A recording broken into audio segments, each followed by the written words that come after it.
Well, if you're joining us in reading through the Bible story in 30 days, today's reading is Matthew 1, 18 through 35, and Luke 2, 1 through 21.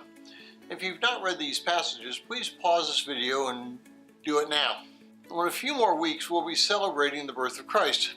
We'll reflect on Mary and Joseph, the wise men, and even possibly the shepherds and Herod. But for a moment, I'd like to kind of concentrate on Mary and Joseph.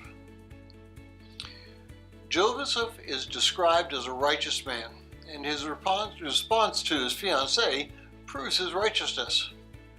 And let's think about what the two of them had to have gone through.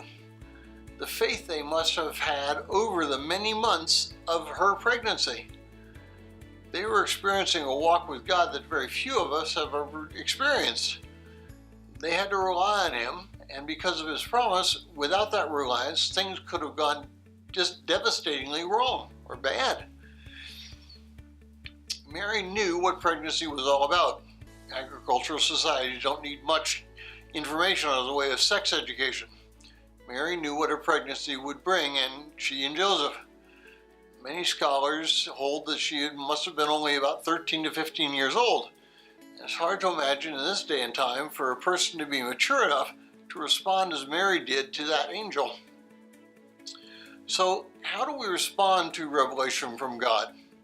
If we feel the Holy Spirit is leading us in some way, do we immediately respond, or do we wait until we get more clarity? What would happen if God asked you to participate in a life-changing event? Would you bow down and say, "as you wish," or would you want to renegotiate the issue? Today I'd like you to do something. I'd like you to reflect on your journey so far with God. What has he done in guiding you? How has he upheld you? Have you ever said no to something that he desires for you to do? We need to reflect on how we respond to God. Do we respond to him as Mary and Joseph did, or do we respond to him in other ways?